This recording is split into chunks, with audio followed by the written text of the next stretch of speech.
Hello everyone, welcome to Drishti IAS. My name is Saloni Nandkyoliar and in this video, we will talk about the curfew which has been imposed in Ladakh. So we know that the people of Ladakh have been protesting for statehood and inclusion in the 6th schedule, and very recently these protests they turned violent. So as a result of this, a curfew has been imposed in Ladakh. And today in this video, we'll understand what a curfew is, who imposes it, which section governs it, and what activities are allowed versus what are completely restricted during the times of a curfew. So what do you mean by a curfew? Curfew is basically a restriction which is imposed on the movement of people in times of emergency like situations or apprehended danger. So whenever the public law and order is in threat, whenever there is a situation of apprehended danger or an emergency like situation, the movement of people can be restricted to maintain that law and order by the imposition of a curfew. And which section governs it?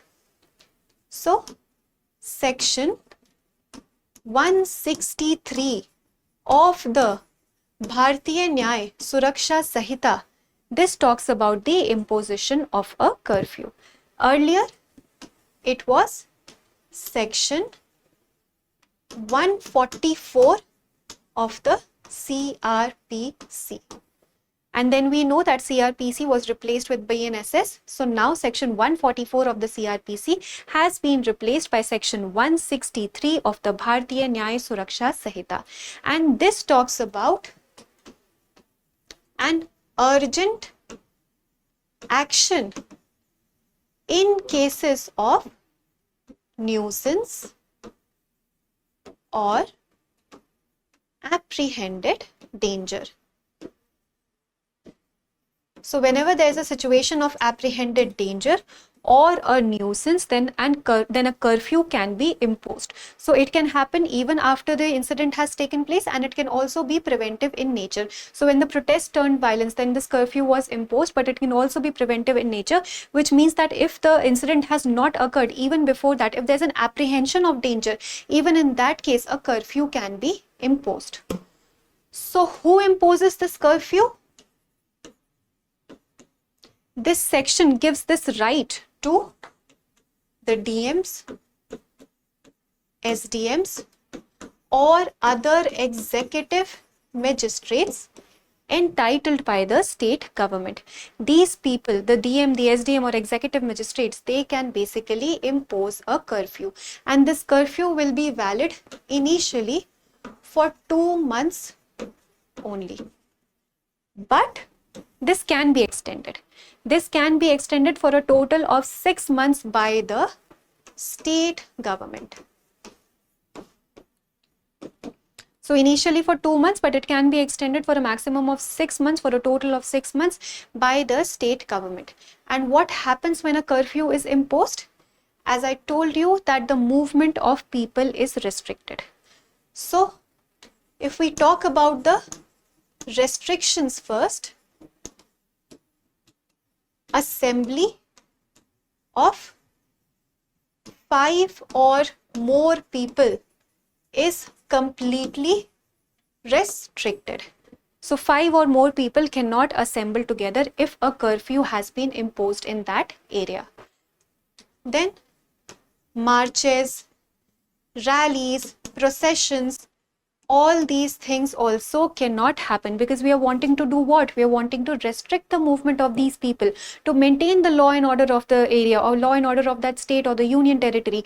That is why any procession, any rally, any march, this will also be restricted. Then you cannot carry weapons or sharp objects. Why? Because again, these are a threat to public law and order. So you cannot carry weapons or sharp objects with you, because we want to maintain peace and law and order in the area. So these things are completely restricted.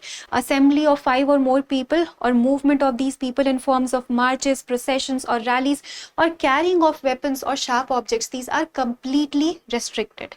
And what is permitted?